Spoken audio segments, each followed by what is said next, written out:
होना तो ये चाहिए था कि मेरी वजह से मेरे बाप दादे का नाम रोशन हो। यहाँ तो गुजरात का सारा कलवा अपने आप को सैयद कहलाता है, महाराष्ट्र का सारा कलवा अपने आप को सैयद कहलाता है। क्यों? उस सैयद के नाम को तू बेच के खाता है। लोगों के दिमाग में तस्वुर है सैयद के बदन में मुस्तफ़ा का खून है। जब मुस्तफ़ा का खून होगा उसका चेहरा नूरानी, उसकी सुबह शाम नूरानी, उसका अखलाक नूरानी, उसका किरदार नूरानी। क्यों इस छवि को धूमिल करना चाहता है? चुप रह, मत बोल कि मैं फला हूं, मैं फला हूं। अगर तू सच में वही है, क़यामत के दिन तेरी इज्जत तो तेरे हाथ से नहीं गई है। सुनो गौर से, हुसैन आज़म की औलाद के बारे में जो मुस्तफ़ा ने कहा कि कुरान और अहले बैत या दो चीजें छोड़ के जा रहा हूं, इसको मजबूती से पकड़ेगा तो गुमराह ना होगा। इसको भी लोगों ने ताज़ियादारी की तरह अहले बैत की मोहब्बत की शक्ल बिगाड़ दी। हुजूर के कहने का ये मतलब था, एक तरफ कुरान है, कुरान में इंस्ट्रक्शन है, कुरान में गाइडलाइंस है, कुरान में जीने के वाज़ेह इशारात मौजूद है, ये अल्लाह का कलाम है, ये मुसहफ है। और अहले बैत इसी मुसहफ की तफसीर है, इस मुसहफ की प्रैक्टिकल अमली तस्वीर है। कुरान में आया है इस्ताईनु बिस्सब्र वस्सलाह, सब्र और नमाज से मदद मांग। ये कुरान ने एक वाज़ेह स्टेटमेंट दिया कि वो सब्र करो, जब मुसीबत में घिर तो सब्र कर, और जब कोई रास्ता न हो तो नमाज से मदद मांग। नमाज पढ़ ले 2 रकात, अल्लाह के सामने हाथ फैला, करोड़ों संकटों की जड़ें कट जाएंगी। मुसीबतों के हल के लिए हम आमिल के पास जाते हैं, किसी झूठे के पास जाके 50,000 देते हैं, किसी ओझा के पास जाते हैं, किसी डॉक्टर के पास जाते हैं। अल्लाह क्या कहता है कि तू नमाज से मदद मांग, तू अल्लाह के जिक्र से मदद मांग, सब्र से मदद मांग। 1,00,000 मुसीबत आ जाए सब्र कर, सारा जिस्म गल जाए बीमारी में सब्र कर, सारे पड़ोसी दुश्मन बन जाए सब्र कर, तो तेरा सब्र से, सब्र में वो ताकत है कि हजारों मुसीबतें चकनाचूर हो जाएंगी। जुल्म करने वाले के साथ अल्लाह नहीं होता, अल्लाह का फरिश्ता नहीं होता, अल्लाह के नबी नहीं होते। सब्र करने वाले के साथ खुदा होता है, सब्र करने वाले के साथ मुस्तफ़ा होता है। इन्नल्लाह मअस साबिरीन, अल्लाह सब्र करने वालों के साथ होता है। करबला से सब्र सीख अपने घर में, जब बीवी बेवफा हो जाए सब्र कर, औलाद बागी हो जाए सब्र कर, पड़ोसी मुखालिफ हो जाए सब्र कर, जब हर तरफ अहबाब रिश्तेदार समाज के साथ ही दुश्मनी करने लगे, नमाज को बुरा समझे, मेरे तकवा को का मजाक उड़ाए, मुझको सूफी कह के गाली दें, सब्र कर, सब्र कर। साबिर के साथ खुदा होता है, साबिर के साथ मुस्तफ़ा होते हैं, साबिर की इज्जत में इजाफा होता है। मुस्तफ़ा कहते हैं तू हक पर रह, जो जुल्मन सताया जाता है, हक पर रहने के बावजूद जो सताया जाता है, मुस्तफ़ा कसम खा के कहते हैं, अल्लाह की कसम, अल्लाह उसकी इज्जत को बढ़ा देता है जो जुल्मन सताया जाता है। हम बोलते हैं अरे हजरत का शरीफों का जमाना नहीं रहा, शरीफों का दौर नहीं रहा। आप कहते हैं नमाज पढ़ो, रोजा रखो, नमाज दीनदार बन के रहो, ये जमाने में नहीं चलेगा। डकैत बनिए तब इज्जत देगा, चोर बनिए तब सारे लोग डरेंगे, 2-4 आदमी को कत्ल कीजिए तब सारा समाज हाथ जोड़ के सामने खड़ा होगा। मैं कहता हूं पहले भी जुल्म के लिए कोई जगह नहीं थी और आज भी जुल्म के लिए कोई जगह नहीं है। अगर तुझको हिम्मत है तो अपने गांव में 4 बच्चों का एक झुंड गिरोह तैयार कर ले, वह 4 रोजाना दूसरों को मारा कर, 2-4 गन हाथ में ले, शराब पी, मस्ती कर, और ये समझ लेना हमेशा मैं रहूंगा। शरीफों को कोई खास नहीं डालता, बदमाशों के लिए सारा गांव झुका रहता है। वो बदमाश है, सब कुर्सी लेके दौड़ता है, वो नमाजी है, सलाम का जवाब तो लोग नहीं देते हैं। ठीक है, गुंडा बन जा, 2-4 आदमी का कातिल बन जा। इतना याद रख, अभी एक गुंडा था इलाहाबाद में, पूरा हिंदुस्तान थर्राता था, प्रधानमंत्री से लेके मुख्यमंत्री तक थर्राते थे, पुलिस वाले थर्राते थे। वो गुंडा तो वो है कि रहे जेल में, इलेक्शन जीत जाए। गुंडा तो वो है जिसका एक फोन पाने के बाद जैसे पसीना छूट जाए, वो नस्ल गुंडा है। लेकिन तुमने देखा गुंडागिर्दी कितने दिन तक रहती है? ये सांप, ये मोच और ये गन और ये तलवार, ये सांप गुंडागिर्दी की मुद्दत कितनी कम होती है। तुमने देखा हजारों को मारने वाले का हश्र क्या हुआ, किस कदर बेदर्दी के साथ बेसहारगी की मौत मरा, जिसकी मौत पे रोने वाला कोई नहीं रहा। यही हाल बिहार के गोंडे का हुआ, 50 गाड़ी आगे पीछे चलती थी, लेकिन जेल की सलाखों के पीछे जब बेदर्दी की मौत मरा, कोई उस पे आंसू बहाने वाला तक न रहा। उत्तर प्रदेश का एक सिंह है, वो भी बहुत बड़ा डकैत था, बिहार के पश्चिमी इलाके का। आज से 35 साल पहले उसके बुलेट की धमक से बच्चे काम जाते थे, लेकिन दलितों हरिजनों ने उसे मार के खटिया में बांधकर लाठी घुसेड़ दी। वह सारी मोच, सारी बुलेट वाली 35 साल पहले सारी को लगती खत्म हो गई। वक्ती तौर पर 2-4-10 दिन के लिए अच्छा लगता है कि वो झुक गया, वो सलाम किया, वो डर गया, मगर जुल्म का अंजाम तबाही है, गुंडागर्दी का अंजाम बर्बादी है। यजीद वक्ती तौर पर लगा कि हुसैन को कत्ल कर दिया, अहले बैत को ज़ब्ह कर दिया, उनके खेमे में आग लगा दी, उनकी हुकूमत बच गई। मगर अंततः क्या हुआ? अंजाम यही रहा, न यजीद का वो सितम रहा, न वह जुल्म इब्ने ज़ियाद का। जो रहा तो नाम हुसैन का, जिसे जिंदा रखती है करबला। हुसैन जिंदा है, हुसैन के मज़ार का गुंबद जिंदा है, 72 शोहदा की कब्रें जिंदा है, उनकी फातिहा जिंदा है, करोड़ों आदमी की हाजिरी जिंदा है, उनका नाम जिंदा है। मिंबर में हुसैन जिंदा, मेहराब में हुसैन जिंदा, जलसे में हुसैन जिंदा, दरसगाहों में हुसैन जिंदा, यहाँ तक कि अमेरिका की हार्वर्ड में हुसैन, कैम्ब्रिज में हुसैन, ऑक्सफोर्ड में हुसैन, JNU में हुसैन, नरेंद्र मोदी की जबान पे हुसैन, अखिलेश की जबान पे हुसैन, जो बाइडन की जबान पे हुसैन। लोग कहते हैं ये मुसलमानों के शहीद आजम नहीं, ये मानवता के शहीद आजम है, ये ह्यूमैनिटी के शहीद आजम है, इंसानियत के शहीद आजम है। तो सब्र जिंदा है और जुल्म मर गया। इसमें है मेरे लाल, चाहे तू 1000 जुल्म करे, अत्याचार करे, अल्लाह है। जुल्म का अंजाम तबाही है, सब्र का अंजाम सुरखुरी है। जुल्म हमेशा नहीं टिकता, सब्र हमेशा टिकता है। एक जबरदस्त पैगाम मैदान करबला से मिलता है कि हुसैन ने लूट के भी, 72 जख्म खा के भी, सारे कुंबे को लूटा के भी आज हुसैन ही जिंदा है। हुसैन का नाम करोड़ों नाम के साथ जुड़ा हुआ है। ये गुलाम हुसैन, ये फला हुसैन, ये फला हुसैन। कोई बता दे कि आपके घर में कोई यजीद है, कोई शिम्र नाम का कोई शख्स है, खुली बिन यजीद कोई है, मलऊन अमर इब्ने साद के नाम के कोई बरकत की तरह बरकत समझ के नाम कोई रखा हो, एक नाम नहीं मिलेगा। न इब्ने ज़ियाद मिलेगा, न खुली मिलेगा, न हुरमिला मिलेगा, न शिम्र मिलेगा, न यहाँ तक कि यजीद नाम का कोई बच्चा मिलेगा। मगर दूसरी तरफ जो लोग कट गए, जिन्होंने सब्र किया, जो मजलूमियत के साथ शहीद कर दिए गए, जिन्होंने सब्र किया, हक की रस्सी को हाथ से नहीं जाने दिया, जख्मी हुए, सारा सितम सहा। आज मोहम्मद इब्राहिम जिंदा है, और मोहम्मद जिंदा है, अली असगर जिंदा है, मोहम्मद कासिम जिंदा है, अली अकबर जिंदा है, ज़ैनुल आबिदीन जिंदा है, हसन जिंदा है, हुसैन जिंदा है, सारे अहले बैत जिंदा है। उनके मज़ार पर कई कुंटल सोना लगा हुआ है, कई करोड़ की हाजिरी बगदाद में हो रही है। अब्बास अलम बरदार का रोजा, बुरैर इब्ने हुज़ैर का रोजा, मुस्लिम बिन औसजा का रोजा, ये सारे अवान व अंसार का रोजा। 1400 साल हो गए, यजीद की सल्तनत वक्ती तौर पर बच गई थी। वो चाहता तो अब्बास अलम बरदार की कब्रों को खुदवा देता, मोहम्मद और इब्राहिम और मोहम्मद की कब्रों को मिटा देता, मगर वो क्या मिटाएगा? जिसे अल्लाह रखे उसे कौन चख सकता है? वो यजीद भी मिट गए, यजीद के हवारियीन मिट गए, शिम्र मिट गया, इब्ने ज़ियाद पूरी तरह काटा गया, हुरमिला पूरी तरह काट के कुत्तों के हवाले कर दिया गया। अमर इब्ने साद को उनके जवान बेटों के सामने मुख्तार के सिपाही ने ज़ब्ह कर डाला, उसकी लाश को जला दिया। जितने लोग करबला में गए थे, 22,000 का कमांडर अमर इब्ने साद था, उसको उसके जवान बेटों को मुख्तार के सिपाही ने काट के आग में डाल दिया। अब्दुल्लाह इब्ने ज़ियाद सिपाही लेके भागा फुरात के किनारे, उसे मुख्तार के सिपाहियों ने पकड़ा, उसे फुरात के किनारे बेदर्दी के साथ जलील करके उसको काटा। यहाँ तक के तरबार सजाकर जब इब्ने ज़ियाद की लाश उसके कटे हुए सर को रखा, तिरमिज़ी की हदीस के मुताबिक एक सांप नमूदार हुआ अज़हा जो उसके नाक से घुसा, मुंह से निकल गया, फिर घुसा, फिर निकल गया, फिर घुसा, अंदर ही रह गया। ये सारे लोग देख चुके।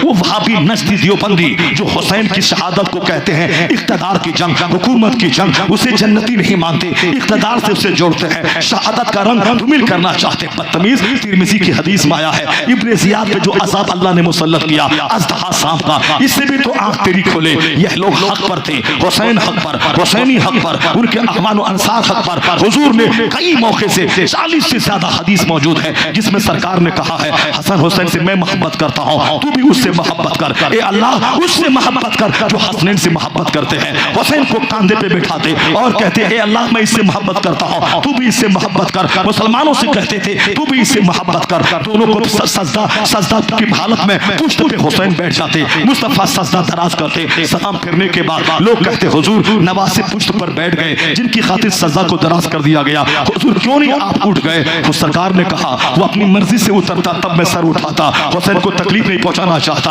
हुसैन के बारे में तुम मेरी नसीहत याद रखो, जो इससे मोहब्बत करेगा, इसके माँ बाप से मोहब्बत करेगा, वह मुझसे मोहब्बत करेगा, और जो मुझसे मोहब्बत करेगा खुदा उससे मोहब्बत करेगा।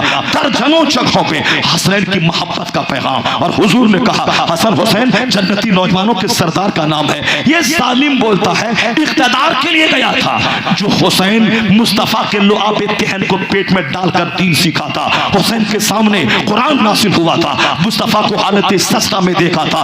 दूसरे लोग 1400 साल के बाद कुरान पढ़ के दीन सीखते हैं, हुसैन तो कुरान नासिल होने वाली मुस्तफा को देख के दीन सीखा था, मुस्तफा के सजदे से दीन सीखा था। क़यामत तक के करोड़ों लोगों का सजदा एक तरफ, हुसैन का आखिरी सजदा एक तरफ, क्योंकि उसको सवारा था मुस्तफा ने, निखारा था मुस्तफा ने, कभी सीने से लगाकर, कभी लुआब तिहन डालकर, कभी होंठ चोसकर, कभी पेशानी को बोसा देकर, कभी सजदा दराज करके, कभी सीने से लगाकर, कभी पेशानी को चूमकर अपने बेटे को कुर्बान करके हुसैन को सींचा था। लोग कहते थे यह हद दर्जे का प्यार है, यह बहुत दर्जे की मोहब्बत है। लोगों ने देखा नाना नवासे को मोहब्बत कर रहा है, लेकिन अखीर उम्र में जब देखा हुसैन ने अपने आराम की सारी जिंदगी को मदीने में तैयार कर कांटों का रास्ता, भूख का रास्ता, प्यास का रास्ता इख्तियार करके सब कुछ सह लिया, अपनी सब कुंबा लुटा दिया, शरीयत को बचा लिया, यजीद को ताबुन न करके उसकी कमर तोड़ दी, उसके जुल्म की कहानी बंद कर दी। हुसैन के कांधे पे नाना की शरीयत का बोझ था,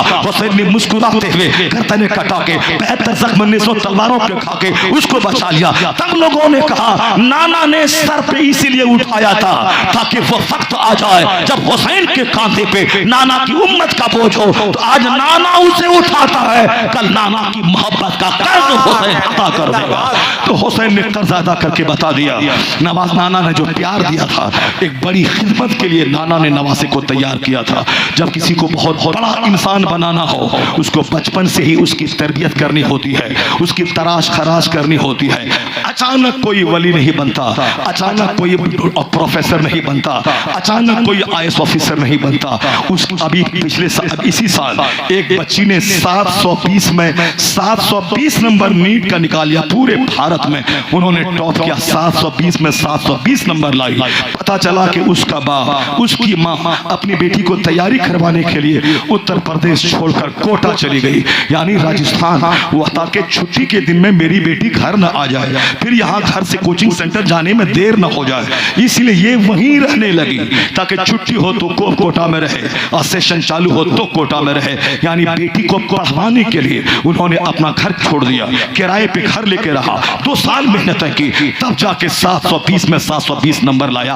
अचानक नहीं होता है, कूद के उछल के कोई डॉक्टर नहीं बनता है, कोई खतीब नहीं बनता है, उछल कूद के कोई वली नहीं बनता है, उसके लिए मेहनतें करनी पड़ती है। हुसैन शहीद आजम का नाम है, उछल कूद के नहीं बना। यही तो है कि लोग अगर हुसैन आजम की जिंदगी में ये मसला नहीं आता, लोग क्या कहते, नाना इस्लाम के पैगंबर है, नवासे को जन्नती नौजवान का सरदार बना दिया, मगर दिमाग में तो कोई पहरा नहीं है। दिमाग में तो बात आती जैसे मेरा कोई बेटा है, मेरा कोई बेटा हो। मैंने कहा ये मुफ्ती आज़म हिंद है, मेरे सारे मुरीद बोलेंगे चलो मेरे पीर ने बोला है मानना तो पड़ेगा, ठीक है मान लिया, कोई अपोज नहीं, कोई मुखालफत नहीं, आपने कह दिया। मगर इस दिमाग के पहरे को क्या करेंगे? दिमाग में डाउट्स का पैदा होना, दिमाग में शक का आना। शक तो अल्लाह के बारे में कभी कभी दिमाग में आता है, माअल्लाह, नबी के बारे में आता है, कुरान के बारे में आता है। वो शक गुनाह नहीं है जो शक यकीन में न बदले, जो जबान पे न आए। दिमाग में वसवसा है, आया चला गया, मगर जब वो वसवसा पे विश्वास ठहर जाए, वहां से कुफ्र शुरू हो जाएगा, वहां से कुफ्र शुरू होगा। जैसे अल्लाह के ताल्लुक से कोई बोला कि है कि नहीं है, अगर दिमाग में बात आई, एक झोंका वसवसा का आया चला गया, कोई गुनाह नहीं है और यकीन है कि अल्लाह है, अल्लाह की बंदगी कर रहा है, हिसाब किताब होगा। अगर ये यकीन कर लिया कि वाकई अल्लाह नहीं है, तब तो वो काफिर हो गया। उसके सारे बाल बच्चे अब जो पैदा होंगे वलदुल ज़िना वलदुल हराम पैदा होंगे, ईमान खत्म, निकाह खत्म, बीवी निकाह से निकल जाएगी। इसलिए कौमे मुस्लिम चटाचट नहीं बोलता है, पहले सोचता है फिर जबान खोलता है, और जो चटाचट बोलता है वह कुफ्र कुफ्र भी बग जाता है, निकाह से बीवी निकल जाती है, उसके बच्चे वलदुज़्ज़ना नाजायज पैदा होते हैं। और समाज में इसी एहतियात ना करने की वजह से बेशुमार बच्चे जो बेहया हैं, आलिम की जलसे की मस्जिद की कदर नहीं करते हैं, समझ लें कि ये नाजायज औलाद है, जिसका बाप कभी कुफ्र बका था, जिसकी माँ कभी कुफ्र बकी थी, माँ बाप को एहसास तक न हुआ। नाजायज बच्चे की पहचान है हया नहीं हो, शर्म नहीं हो, मस्जिद मदरसे की कदर न हो, उलमा का एहतराम न हो, माँ बाप को आंख दिखलाता हो, समाज के बूढ़ों का मजाक उड़ाता हो, बेहयाई हो, ये समझ लें कि नाजायज है, भले ही बाप को पता न चले। बेहयाई नाजायज बच्चों की पहचान होती है। आंखें झुकी रहना, शर्म और हया का पुतला बना रहना, ये जायज औलाद की अलामत होती है। अब जबकि बेहया बच्चों की तादाद बढ़ गई, समझ जाए कि माँ बाप की बेएहतियाती से दोनों काफिल हो गए, बच्चे हरामी पैदा हो गए, माँ बाप को पता तक नहीं चला। तो दिमाग में शक आना, वसवसा पैदा होना, ये बुरा नहीं है। उस वसवसे को सही समझना ये बुरा है, उसको ज़बान पे हक के साथ बोलना ये बुरा है। ठीक है, मुस्तफा मेरे पैगंबर, मैंने हुजूर का कलमा पढ़ लिया, सरकार ने जो कुछ कहा मैंने मान लिया। सरकार ने कहा हसन और हुसैन जन्नती नौजवानों के सरदार हैं, मैंने मान लिया। नबी ने कहा अल्लाह है, मैंने माना। हुजूर ने कहा ये कुरान अल्लाह की किताब है, मैंने मान लिया। हुजूर ने कहा जन्नत और जहन्नम है, मैंने मान लिया। मगर दिमाग को क्या करेगा बंदा? दिमाग में तो बात आएगी। सरदार तो वो होता है जो सबसे बड़ा ताकतवर होता है। सरदार तो वो होता है कि जो अपने मातहत लोगों में सबसे ज्यादा बाहिम्मत होता है। यानी जल सेना का अध्यक्ष कोई कामचोर नहीं होता। जहां 1,00,000 सेना दम तोड़ जाए वहां अध्यक्ष मैदान में कूदता है। वायु सेना का अध्यक्ष वह जबरदस्त पायलट होता है, जहाज को नीचे करे ऊपर ले जाए, दूसरों का तो सीना फट जाए लेकिन वह बाहिम्मत बनकर उसको नचाए, वो अध्यक्ष होता है। अध्यक्ष जिन लोगों का अध्यक्ष होता है, इल्म में ताकत का एबिलिटी में, मेरिट में वो सबसे बड़ा होता है। जन्नती नौजवानों का सरदार, नौजवानों में कोई शहीद है, कोई बहादुर है, कोई कमांडर इन चीफ है, कोई उहदेदार है, एडमिनिस्ट्रेटर है। किसी ने ईरान फतह किया, किसी ने रूम फतह किया, किसी ने मिस्र फतह किया, किसी ने उर्दू फतह किया, किसी ने कुस्तुनतुनिया फतह किया। ये बड़े बड़े मुजाहिद होंगे। उनका जो सरदार होगा उसकी तो सरदारी बड़ी हो, उसकी ताकत बड़ी हो, उसकी एबिलिटी बड़ी हो। जरा गौर से सुनना, एक कौम मुस्लिम नाच सुनने के आदि मत बन, गाना सुनने के आदि मत बन, और जलसा जुलूस को आदि मत बना। गौर से सुन, 1 घंटे की तकरीर जिंदगी बदल देगी, वरना सब दिन नंगा रहेगा, नंगा ही मर जाएगा। और नात खानी के बहाने कहां सुनकर इस जलसे के तकद्दुस को बर्बाद कर देगा। जोकरी मत कर, इसको तकद्दुस को बहाल रख। ये जलसा है, कुरान हदीस सुनने की चीज है, अपने सीने को जगाने की चीज है। नात खानी सिर्फ एक नात खां को बोला, या मौलवी भाई हमारे इस पे जोर दें, वरना कल तुम तकरीर करेगा कोई तेरी तकरीर नहीं सुनेगा। तो कुरान सुनाएगा, सारा मजमा तुझको अकेला छोड़ के भाग जाएगा। आज तुम पब्लिक की पसंद का ख्याल करते हुए नात खानी को तरजीह देता है, उसको इज्जत देता है, उसको ज्यादा टाइम देता है। कल तुम जुमा के दिन अकेला तकरीर करेगा, कोई नहीं सुनेगा। कल तुम लोगों से बोलेगा दीन सुनो, कोई नहीं सुनेगा। इसका जिम्मेदार तुम ठहरेगा। तुमने पब्लिक की पसंद का ख्याल किया, तुम्हें इल्म का कदरदान होना होगा। एक भी नात खां न रहे, नात खां एक वो रहे जो नबी की नात नात की तरह पढ़े, गाने के तर्ज पे न पढ़े। वह नात सुनाए तो बदन में आग लगे, मदीने की हाजिरी का शौक पैदा हो जाए। वो नात सुनाए, यहाँ सुबह उठ के मस्जिद में जाए, 1000 बार नबी पे दरूद पढ़े। जैसा तुम वैसे तेरे नात सुनाने वाले, जैसी रूह वैसा फरिश्ता, जैसा पताशा वैसी फातिहा, जैसे तुम कंधा उसी तरह तेरा नात सुनाने वाला कंधा। ये भी बेनमाजी, ये भी मंडोले टंडोले, ये भी गाना के तर्ज पे बोलने वाला। और तुमने उसका हाथ चूमा, उनको प्रमोट किया, उनको तरजीह दी, उनको इज्जत दिया, ज्यादा नजराने दिए, उनके आगे पीछे चला, तो तेरा बेटा कोई आलिम नहीं बनेगा, कोई कुरान हदीस नहीं पढ़ेगा। वो बोलेगा जब इसी जहालत में इज्जत है तो कौन 20 साल तक दिमाग जला के आलिम बनेगा? इल्म दुनिया से उठ जाएगा। अभी ज़मीर जिंदा है तो आलिम की कद्र कर, अभी ज़मीर जिंदा है तो तकरीर की कद्र कर, अभी ज़मीर जिंदा है तो नेकों की महफिल की कद्र कर। सबसे पहले मौलाना अपनी कद्र करे। अगर ये अपनी कद्र नहीं करेंगे, इनकी कद्र करने वाला कोई नहीं रहेगा। आज पब्लिक की पसंद में जलसा जमाने के लिए उनकी पसंद का ख्याल करेंगे, कल जलसा करने वाला कोई नहीं रहेगा। लोग बोलेगा नात क्यों सुनना? जहां हारमोनियम हो, हारमोनियम में भी तो नात है, कव्वाल भी तो अल्लाह की बात बोलता है, नबी की तारीफ करता है, हुसैन की शहादत बयान करता है। यह खाली खोली नात से बेहतर वो है, तो नात खानी भी खत्म हो जाएगी, कव्वाली जगह लेगी, तो फिर मर्द से सुनना अच्छा नहीं लगेगा, औरत भी आएगी, औरत भी तो हुसैन बोलती है, औरत भी तो करबला बोलती है, औरत भी तो कुरान हदीस की तर्ज पे अल्लाह की हम्द और नबी की नात पढ़ती है। तो फिर क्या होगा, जब वो सुनने लगेगा तब जो हारमोनियम, तो बोलेगा ये भी अब अच्छा नहीं लगता, अब वो बम्बई की फिल्म आ जाए, थोड़ा नाचे कूदे, वो भी तो फिल्म में नाच कूद करके कोई अच्छी बात बोलता है, इस स्टेज पर नचनिया आ जाएगी, नाचने वाला आ जाएगा, यहाँ पकड़ने देगा, यहाँ तक लोग पकड़ लेंगे। कागज की बात बोली थी, लोगों ने दुल्दुल बनाना शुरू कर दिया, लोगों ने घोड़ा बनाना शुरू कर दिया। यकलख्त क्यों नहीं कह दिया गया कि ये ताज़ियादारी का क्या मतलब है, हुसैन आज़म के शोक बनाने का क्या मतलब है, उसकी याद ताज़ा करने के लिए ये तमाशा बनाने का क्या मतलब है। आला हजरत ने अपने तौर पर बहुत कुछ कहा, पब्लिक ने बात नहीं मानी, तो उसमें क्या किया जाए, गौर से सुनो, ये आखिरी पॉइंट सुन ले कि वसवसा तो दिमाग में आना तय था कि अगरचे ज़बान पे नहीं लाएगा बंदा, हम भी नहीं लाएंगे, कोई मुसलमान नहीं लाएगा। मुस्तफ़ा लाजवाब, मुस्तफ़ा का नवासा लाजवाब। हुजूर ने कह दिया मेरा बेटा सरदार है, हमने मान लिया। हुजूर ने कह दिया मेरा बेटा जन्नती नौजवान का इमाम है, मैंने मान लिया। मगर यहाँ तो बात पैदा होगी, न ताकत, न हिम्मत, न जिहाद और न कुछ, और फिर ये सरदार हो गए। सरदार तो वो होता है जो सबसे ज्यादा कुर्बानी का जज्बा रखता है, सरदार तो वो होता है जहाँ महतहतों की हिम्मत जवाब दे दे, वहाँ वो अडिग रहता है। ये वसवसा पैदा होना तय था कि आराम से रहे, खाए पिए, मस्जिद नबी में पले, मदीने के गवर्नर बन के रहे, मर गए, बकी में दफन हो गए, दुनिया में भी जन्नत, मरने के बाद जन्नत, और ये सरदार हो गए। ये बात दिमाग में तो आएगी, चलिए मुस्तफ़ा है, मुस्तफ़ा का शहजादा है, हुजूर ने कह दिया सरदार, तो हमने मान लिया, मगर दिमाग में बात तो आएगी। उस वसवसे को दूर करने के लिए जो सरदार होगा, उसका हर काम सरदाराना होगा। वह जहां हजारों करोड़ों आदमी की हिम्मत जवाब दे दे, वहां सरदार अडिग रहे।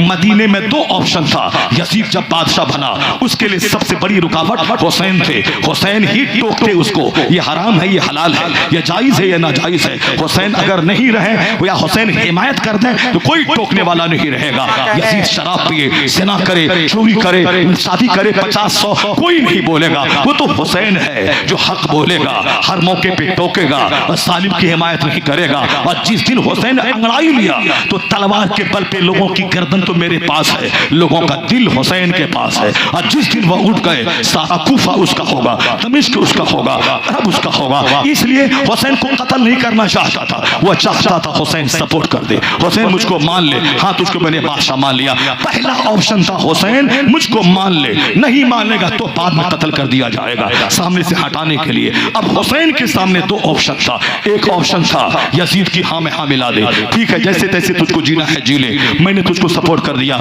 मदीने की गवर्नरी मुझको दे दे और 2 लाख दिरहम हर महीने देना। यजीद कूद के दे देता, हुसैन मुझको मान लिया तो वो मदीने का गवर्नर बना दिया और 2 लाख हर महीने दिरहम उनके पास पहुंचता रहेगा। हुसैन आजम खाते पीते, मस्जिद नबी की इमामत करते, मदीने वाले हाथ पांव चूमते रहते। जब आज सैयद 1400 साल के बाद मैं हाथ पांव चूमता हूँ, खुद तो हुसैन वहां है, सारा मदीना हाथ पांव चूमता। और इसी हालत में मर गए होते, 1 लाख का मजमा जनाजे में जमा होता, माँ के पड़ोस में दफन हो जाते। यहाँ की भी सरदारी, वहां की भी सरदारी। एक रास्ता ये था और दूसरा इस रास्ते में अपना आराम था, बाल बच्चों का आराम था।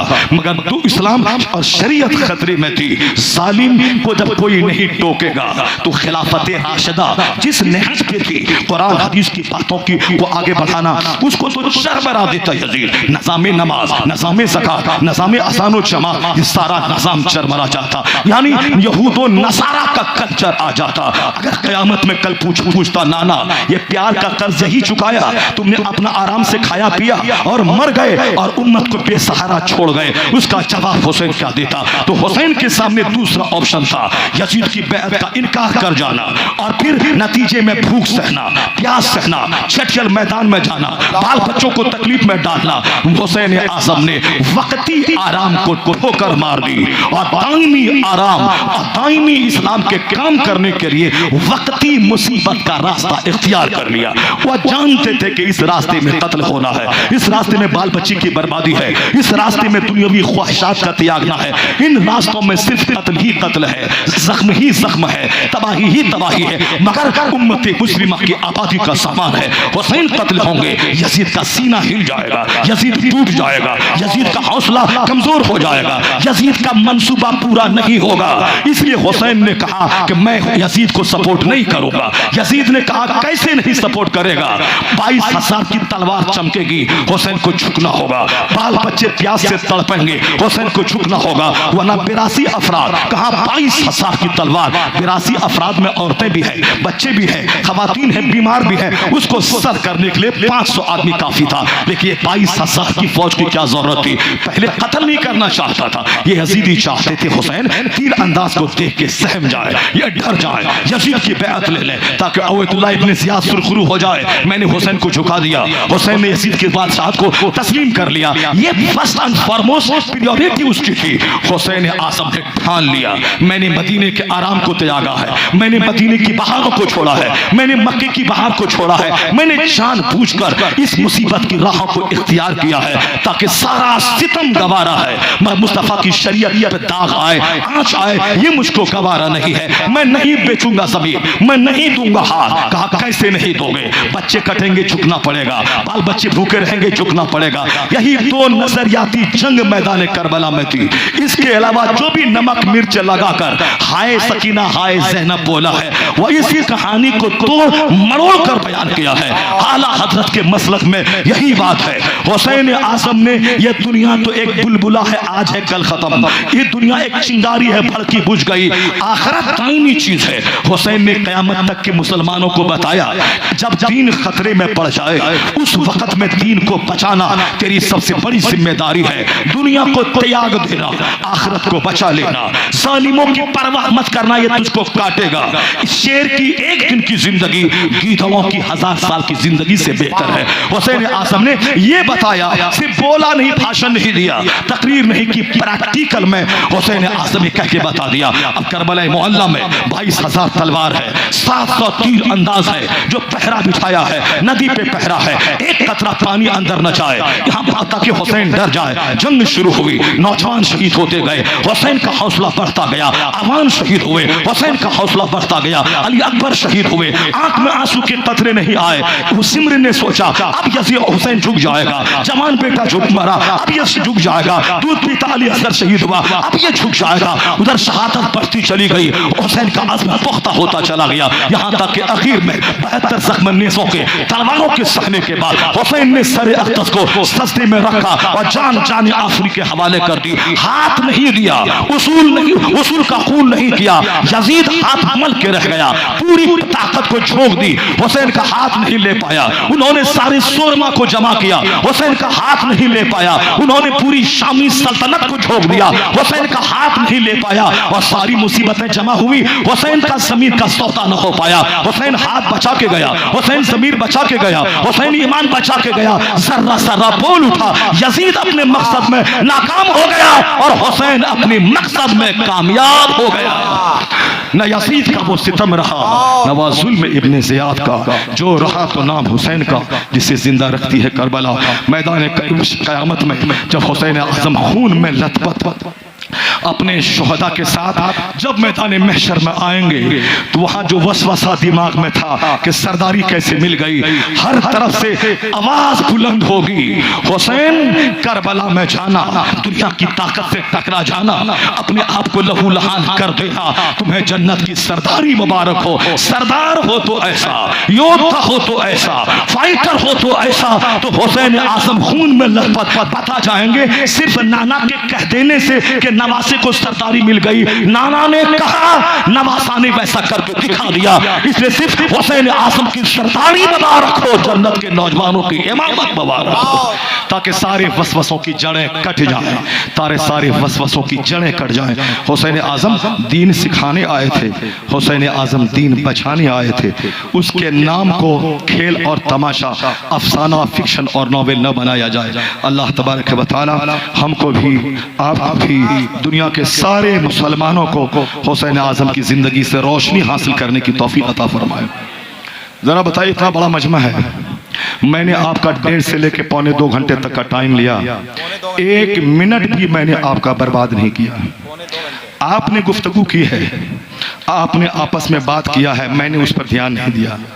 आपने सोचा है कि जल्दी ख़त्म करें ताकि अजमत भाई आए और रात गुजरने वाली है, सुने और मज़ा ले लें। आपके लोगों ने सुना है, मगर मैंने अपने तौर पर यह बताने की कोशिश की है कि नात सुनिए मगर तकरीर से ज़िंदगी रोशन होती है, दिमाग के शुबहात दूर होते हैं। सारे आलिमों की जिम्मेदारी है कि आज से 50 साल पहले अल्लामा अब्दुल कादरी कायदे मिल्लत 5-5 दिन की कॉन्फ्रेंस करवाते थे। एक नात पढ़ने वाला 5 शेर पढ़ता था, बाकी 5-5 घंटे तकरीरें होती थी। पहले मुशायरा नहीं होता था, इसलिए हमारे बच्चे आज बेचैन उतावला है कि जल्दी तकरीर खत्म होगी। तो 2-4 पॉइंट और मेरे पास था, वो ऐसा पॉइंट था जो सीने को हिला जाता, जो आंखों में आंसू के कतरे ला देता और हमेशा के लिए दुनिया की मोहब्बत को सीने से निकाल के हुसैन आजम की कुर्बानी का महत्व समझते। लेकिन आपकी बेचैनी, आपकी बेकरारी, आपका उतावलापन ये बता रहा है कि आप जल्दी से नात सुनने के मूड में आने वाले हैं। ये और बात है कि अल्हम्दुलिल्लाह पूरे हिंदुस्तान में 2 घंटे, 2.5 घंटे, 3 घंटे ये वाहिद मजनू खतीब है जो लोगों की परवाह किए बगैर वो अपनी बात बोलता रहता है। मैं तकरीर में किस्सा कहानी का सहारा नहीं लेता हूँ, मैं ये भी नहीं फिक्र करता कि मैं तल्ख बात बोलूँ, लोग मेरा प्रोग्राम मुझको कैंसिल करवा दे। अल्हम्दुलिल्लाह मैं हक बोलता हूँ, नजराना दे चा ना दे, और उसका रिजल्ट ये निकलता है कि दुनिया में अच्छे लोग जिंदा हैं, वरना मुझ जैसे डांट डपट करने वालों का प्रोग्राम तो 10 साल पहले ही खत्म हो जाता। अच्छे लोग नहीं थे तो कौन सुनता तेरी हक बात। अपनी बात अपने पास रख। यहाँ मंच, यहाँ किस्सा कहानी और मजे की बात होगी। यहाँ 30 दिन में 35 तकरीरें होती हैं। इसका मतलब है कि ज़मीर मरा नहीं है, हुसैनिया जिंदा है, लोग जिंदा हैं, अच्छे लोग जिंदा है। तो अच्छे लोग एक आगे बढ़ते हैं, सारे गाँव का नाम होता है। तो जो लोग बोला दालान में खैनी खा के जलसा कराने से क्या होगा, आज उनसे पूछिए कि गाँव में जो हुस्न जमाल और बहारें हैं, ये तुम खैनी खाते, तुम्हारी बात ये नौजवान मान लेता, जलसा नहीं करवाता, तो आज 10 गांव के लोग यहाँ ना जमा होते, ना एक दर्जन उलमा कराम यहाँ आते, ना इस गांव को बरकतें मिलती। एक आलिम किसी गांव में कदम रखते तो 40 दिन तक रहमतों की बारिश होती है। यह दिन देखने को नहीं मिलता। हम लोग बोलते हैं 50 साल पहले अल्लामा साहब आए थे, अजमल और बेकर आए थे, हुजूर गाज़ी मिल्लत आए थे, फलां साहब आए थे, ताजुश शरिया आए थे, मुफ्ती आज़म हिंद आए थे। हम लोग बोलते हैं ना आज, और जब तेरे गांव में जलसा ना होगा, आलिम ना आएंगे, तो तेरी नस्लें 50 साल के बाद कैसे बोलेंगी। इसलिए जलसा करवा आलिमों को बोला था कि तेरा बच्चा 50 साल के बाद बोले। हक बोलने वाला एक मजनू खतीब आया था साहब, एक हक बोलने वाला नकीब आया था, एक अच्छी नात पढ़ने वाला शायर फला आया था, ताकि हमारे काम पे तेरी नस्लें नाज करें और फख्र करें। हुसैन ने अकेले सब कुछ कुर्बान किया, आज हमें उनकी शहादत पे नाज है। सारे मुसलमानों को उनकी कुर्बानी पे नाज है, हमें उनकी शहादत पे नाज है। मुहर्रम की 10 तारीख को हम रोते नहीं, हम फख्र से सीना चौड़ा करते हैं। मेरा इमाम ऐसा लाजवाब, मेरा बहादुर ऐसा लाजवाब, मेरा शहीद ऐसा लाजवाब, जो काम करोड़ों नौजवान न कर सके वह काम तन्हा हुसैन करके दिखा दिया। तो हुसैन का नाम बहादुरी की अलामत है, उससे सीना पुख्ता होता है, हौसला जवान होता है, रोने से बुज़दिली आती है, जिक्र हुसैन से हौसला मंदी का जज्बा पैदा होता है। इसलिए हुसैन आज़म का नाम सुनते रहिए, जिंदगी को रोशन करते रहिए और जलसा जुलूस करवाते रहिए, ताकि हुसैन के नाम की बरकत भी मिले और हुसैन के चर्चा की भी बरकत आने वाली नस्लों को मिलती रहे। अल्लाह तबारक व तआला आपके इस जलसे को कबूल फरमाए और आने वाली नस्लों को हुसैनियत के रंग में रंग जाने की तौफीक अता फरमाए। तमाम वाहियात, खुराफात और बिदआत, तमाम नाच गाने तमाशों से बचने की हमारी नस्लों को तौफीक अता फरमाए। जो लोग कुर्सी पर बैठ के कहते थे जलसा कराने से क्या फायदा होगा, आज वह मुस्कुरा रहे हैं। कुर्सी पर बैठ के ये हजारों का मजमा देख रहे हैं, उसे अपने बोलने पे शर्मिंदगी हो रही है। मैंने ऐसा क्यों बोला था, मैंने ऐसा क्यों सोचा था। दो बच्चा आगे बढ़ा, सारे गांव का नाम ऊंचा कर गया। दो बच्चा आगे बढ़ा, आज हमारी कब्र के मुर्दे भी खुश हो रहे हैं, उनके हक में भी दुआएं हो रही है, उनके लिए दुआ हो रही है। जिंदों को भी खुशी मिल रही है और यहाँ के मुर्दों को भी खुशी मिल रही है। एक आदमी आगे बढ़ा, सारे समाज को खुशी मिल रही है, मुर्दों को भी और जिंदों को भी खुशी मिल रही है। काम ऐसा कीजिए जिससे नस्लें याद रखें, जिससे अपने बाप दादाओं को फायदा पहुंचे, जिससे आने वाली नस्ल आपको याद रखे, जिससे गुजरी हुई नस्लें कब्र में आपके लिए दुआ करें। जो काम आज हुआ है, मैं इस काम के करने वाले 2-4 नौजवानों को दाद देता हूं, बेटे कभी नर्वस मत होना, कभी मायूस मत होना। हुजूर ताजुल शरिया से जब लोग कहते थे हुजूर मैं दीन का काम करता हूँ और लोग हमें गाली गलौज देते हैं और कहते हैं कि क्यों ऐसा करता है, मैं नर्वस हो जाता हूँ। हुजूर मुहद्दिस कबीर से किसी ने कहा था साउथ इंडिया में, हुजूर अब 12वीं का जलसा मैं नहीं करवाऊंगा, ये 15 दिन का जलसा करवाने में पसीना छूट जाता है और मेहनत भी करता हूँ और लोग कहते हैं नाम नमूद के लिए ऐसा कर रहा है, हिम्मत टूट जाती है, अब ऐसा नहीं करूंगा। मुहद्दिस कबीर ने कहा था तो फिर सनीमा हाल खोल लीजिए, कोई आपके खिलाफ नहीं बोलेगा, कोई नहीं बोलेगा। दीन का काम करने वाले को तो गर्दन काट दिया और तुम बोलता है कि जलसा करवाऊंगा, ये हमको गाली देता है। तुम ये बोल गाली देता रहा, मेरा हुसैन सब खोट कर सर कटा के दीन बचाया है, मैं गाली सुनता रहूंगा, जलसा करवाता रहूंगा ताकि नस्लों को रोशनी मिलती रहे, मुर्दों को खुशी मिलती रहे। सच्चा हुसैनी नर्वस नहीं होता, सच्चा हुसैनी आंख में आंसू नहीं लाता, सच्चा हुसैनी दो चार कुत्ते के भौंकने से वह विड्रॉल नहीं करता, सच्चा हुसैनी शेरपन को चिंगारता रहता है, वह मुसीबतों को दबाता रहता है, आगे कदम बढ़ाता रहता है। सच्चा हुसैनी है वह जो जलसा करता है, मदरसा चलाता है, मस्जिदों की तामीर करता है, पूरे गांव समाज का नाम ऊंचा करता है। अगर यहीं पे अगर नाचने वाला काम होता, इससे ज्यादा लोग यहाँ होते, सारे लोग थू थू करते कि बदतमीज ऐसा काम किया कि लाखों आदमी के गुनाहों का सामान किया। लेकिन दो चार बच्चा आगे बढ़ा, जन्नती महफिल सज गई। आज रात भी कुर्बान हो रही है, मौसम भी खुशगवार है, जमीन दुआ कर रही है, जर्रे जर्रे खुशी में शरीक हैं, लाखों फरिश्ते इस गांव में आ गए हैं। दो आगे बढ़ा, इतनी बड़ी बहार गांव को मिल गई। यही होता है, नेक लोग थोड़े होते हैं, उसी थोड़े से सारों का भला होता रहता है। अल्लाह तबारक व तआला इन लोगों की मेहनतों को कबूल फरमाए और हम सबों को अपनी सोच पे नजरसानी की तौफीक अता फरमाए। हमेशा इस तरह की महफिलें कायम करके दीन सीखने और आने वाली नस्लों को तबाही से बचाने की तौफीक अता फरमाए। आमीन। व आखिरु दावाना अनिल हम्दुलिल्लाहि रब्बिल आलमीन।